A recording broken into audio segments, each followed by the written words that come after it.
Сәлеметсіздер ме? Бүгін біз мектеп сайтына шолу жасағанды жөн көріп отырмыз. Бұл сайтта көптеген пайдалы парақшалар енгізілген. Осы парақшаларда ең алғашқы мұғалім портфолиосы, 90-дық бақылау, әдістемелік бірлестік, БЖБ, ТЖБ, онлайн шеберхана және ең басты беттегі ақпараттар енгізілген. Алдымен мұғалім портфолиосы парақшасын таныстырып кетейін. Бұл жерде тіл және әдебиет, адам және қоғам, математика және информатика, жаратылыстану, бастауыш сынып бірлестігі, дене шынықтыру бірлестігі, 6 бірлестіктің пән мұғалімдерінің өздерінің портфолиосы, электронды портфолиосы енгізілген. Мысал ретінде тіл және әдебиет бірлестігін алатын болсақ, бұл жердегі тіл және әдебиет пән мұғалімдерінің портфолиосы енгізілген, электронды портфолиосы енгізілген. Мысал ретінде бір мұғалімнің портфолиосын ашып көрейік.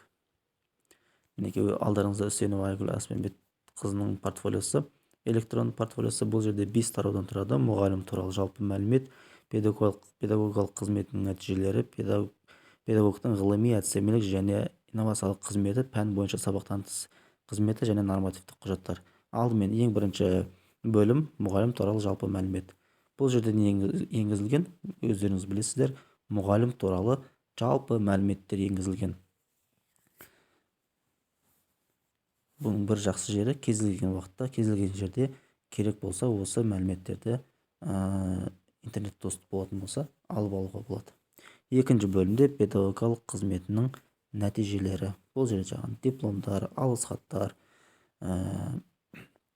немесе құрмет грамотасы дейді.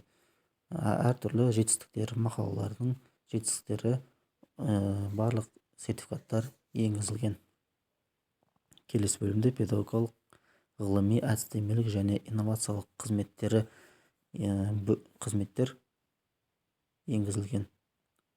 Бірнеше мінекей осындай электронды портфолионы сіздер де өздеріңіз жасасаңыздар болады.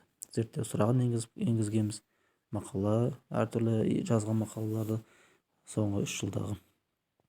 Жаңа соңғы 2 бөлім нормативтік құжаттар және де пән бойынша сабақтан тыс қызметтер.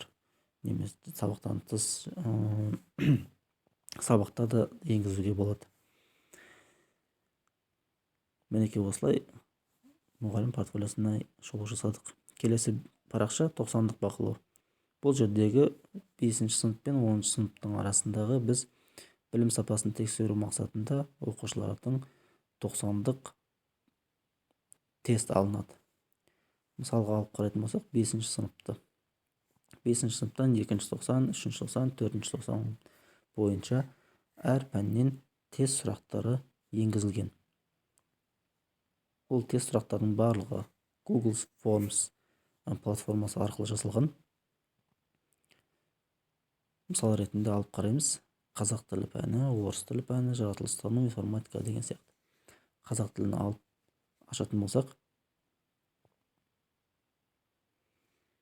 бұл жерде алдарыңызда қазақ тілі пәнінен 2-ші 90-ға байланысты 2 тарау немесе 3 тарау болса, қанша тарауға байланысты, соған байланысты сұрақтар енгізуге болады. 7 сұрақ, 8 сұрақ, 10 сұрақ, 15 сұраққа дейін, 20 сұрақта енгізуге болады. Оқушылардың тапсыру уақытына байланысты. Мінекей бұл жерде жауаптары белгіленген. Бұл жауаптарды кестеге таблица бойынша, кесте бойынша шығарып, аты жөнін жазғызып алуға болады. Міндетті түрде Google Forms бағдарламасын қолдансаңыздар тиімді.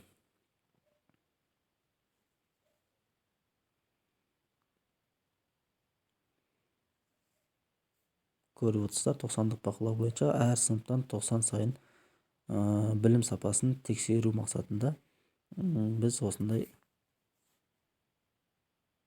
тест жұмыстарын алып отырамыз. Алдарыңызда 7-ші сыныптың тест сұрақтары барлық пәннен 2-ші 90, 3-ші 90 және 4-ші 90 бойынша тест сұрақтары енгізілген. Әдістемелік бірлестіктер. Бұл жерде 6 әдістемелік бірлестіктің жоспарлары, сапалық құрамы, хаттамалар, іс-шаралар және де кестелер енгізуге болады. Және де электронды БЖБ, ТЖБ енгізіп қойсаңыздар болады. әр сыныпқа, әр пәннен.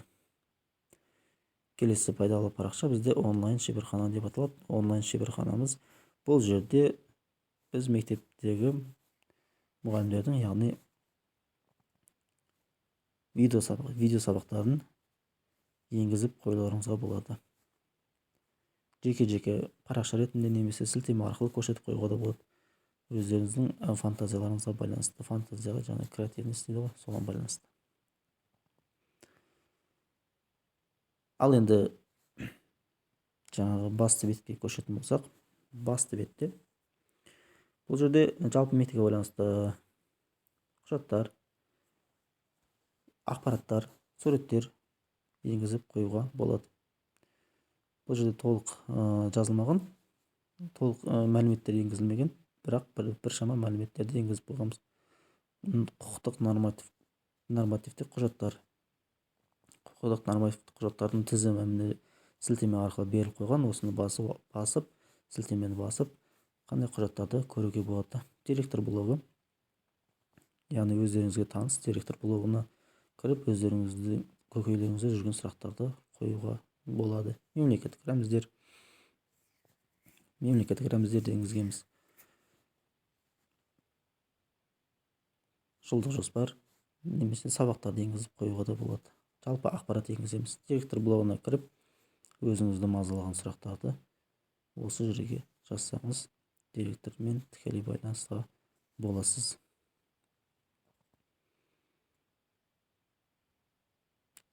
Жалпы бұл жерде аты жөніңізді көрсетесіз, тақырыпты жазасыз, қандай тақырыпта сөйлескіңіз келеді, поштаңызды көрсетесіз, және қандай хабарлама қалдырасыз. Хабарламаңызды жазып, отправить деген батырманы басасыз.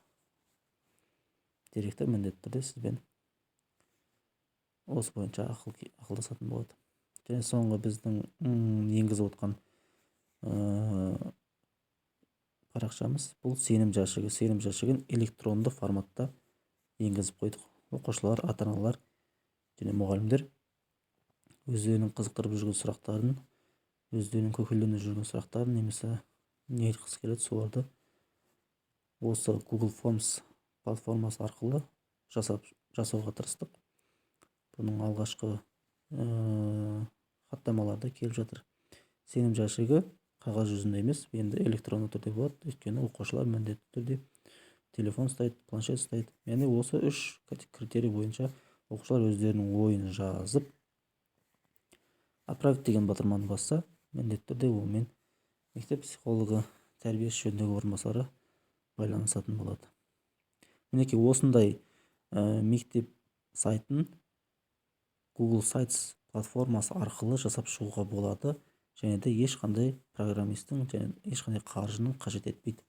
Барлығы тегін және ешқандай программистің көмегінсіз өздеріңіз жасап шығуларыңызға болады. Және бұл жерде әртүрлі идеяларды қоса беруге болады. Өздеріңіздің мектептеріңізде, мекемелеріңізде қандай іс-шаралар бар, қандай нәтижелер бар, соның барлығын енгізіп қоюға болады.